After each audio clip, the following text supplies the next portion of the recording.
Richician. Hey YouTube, Richician84 here, and welcome to Q&A number 206. Now, as you can see, I'm in a different location for a couple of days for two purposes. One, I'm helping my parents doing some painting, and two, I'm paying a visit to Dead Universe Comics later for the first time in 11 months.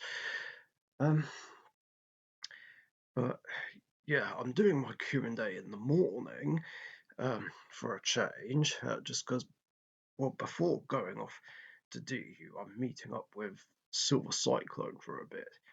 Anyway, let's get on with the questions, even though there's not a lot this week.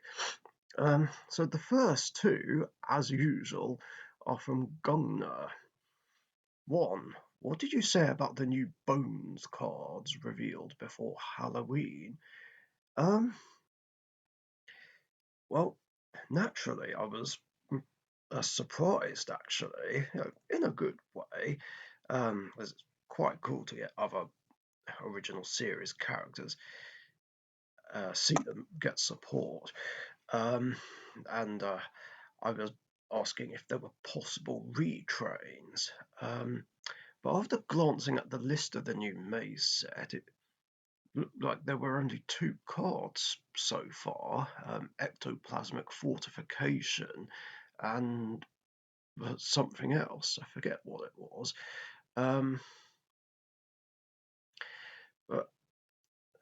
But yeah, I do still wonder if we'll get retrains of the cards that Bones used, like good old Dragon Zombie, Snake Hair, Great Mammoth of Goldvine, things like that. And obviously the effects haven't been revealed yet of what has been shown, but it looks like there's a card that supports Call of the Haunted, which is pretty interesting, actually. I think it's really cool that in somewhat recent years, old generic staples have been getting support in some way or another. Monster Reborn has like a few support cards, even though they work with the Egyptian gods. Mirror Force technically only has one in the form of Mirror Force Launcher. Magical Cylinders is like one support card for Magic Cylinder.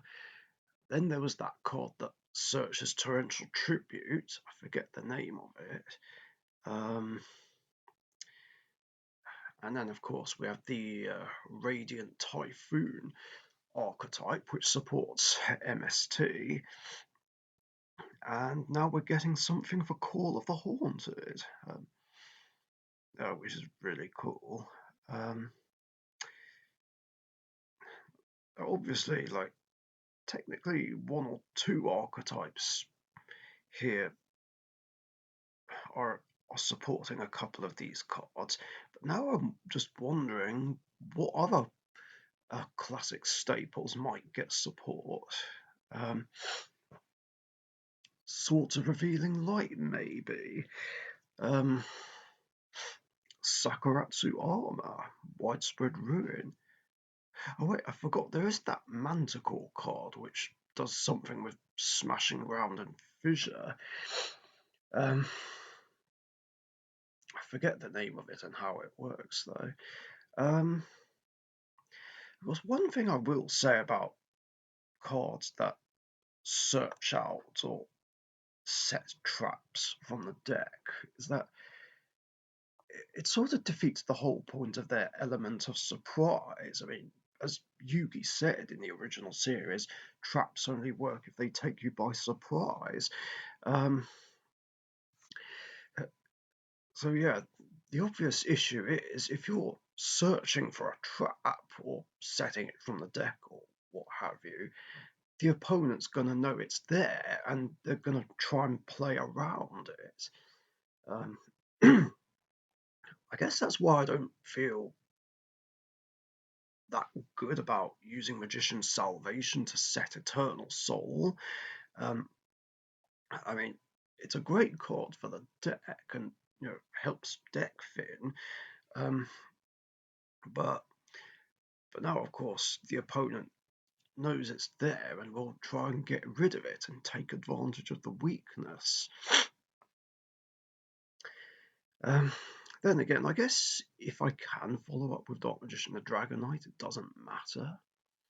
But anyway, I digress. It'd be interesting to see, like, what ectoplasmic fortification and the other card do, and whether or not there will be retrains of Bones' monsters. I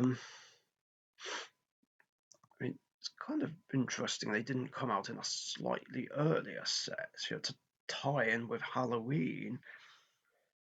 Um, but, oh well, it is what it is.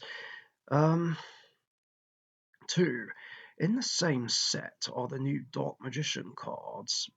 Yeah, I saw that as well, and now I'm really excited for this, and I kind of want to get a box or a case if I can. But I need to make quite a bit of money to be able to make that happen. What will you play, and in which numbers?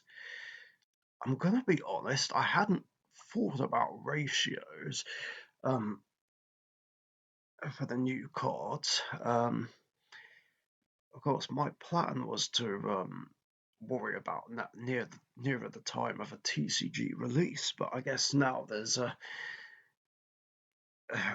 now would be a good time to think more about it. But yeah, I don't know exactly how many of everything I'm gonna play.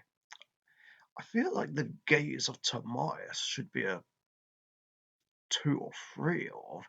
I just really don't like the pointless drawback where the fusion monster you summon off it gets banished at the end of the next turn. It's like, why? I mean, it makes sense to make it not so abusable with Red Eye's Dark Dragoon, um, but still, and yeah, I really do think Dragoon should be banned, but I've already talked about that enough already. Um, yeah, it's going to be tricky fitting in Dark Magician of Destruction and the other fusion monster, even with the 20 card extra deck limit in Richician format.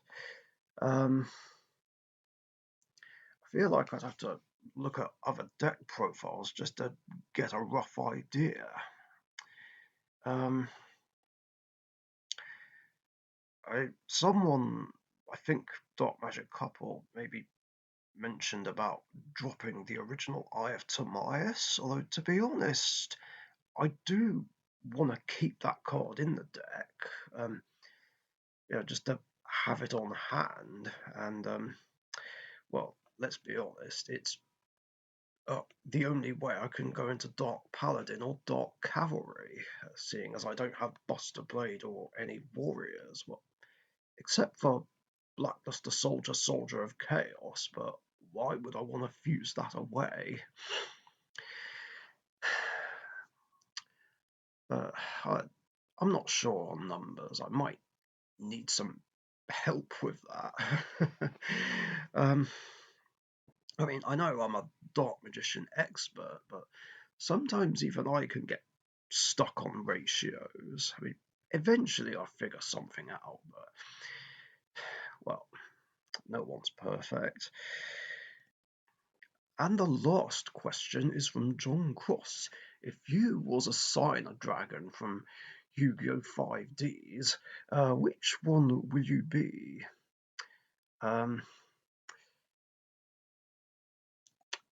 See, this was a tricky one to figure out. Like, I swear I had a similar question come up before, although I think maybe it was a question Gunnar asked me a while ago about what I'd do if I was a dark signer. But as for which of the actual ones I'd be, I don't know.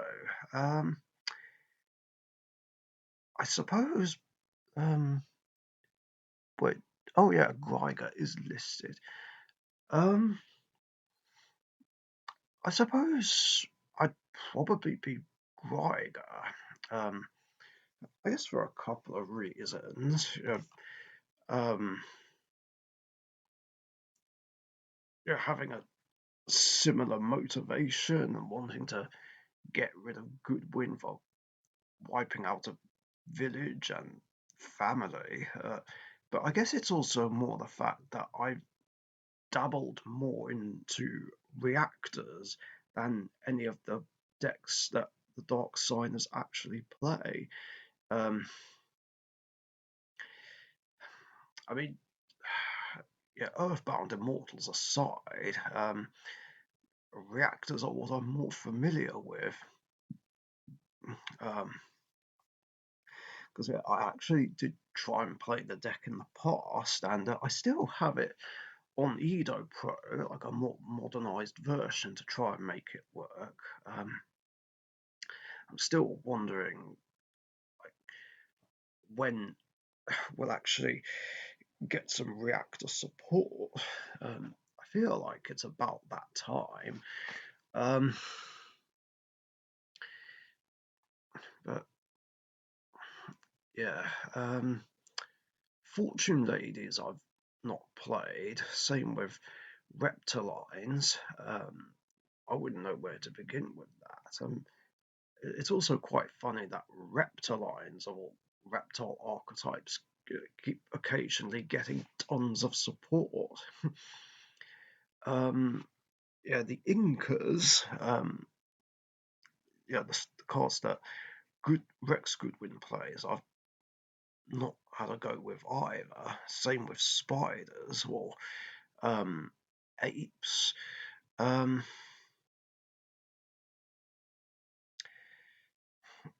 and yeah, I would, and naturally I wouldn't touch Infernities as yeah, because as you guys may know, maybe some of you don't, I really fucking hate Infernities. Like, they just do too much to stop anyone from playing the game.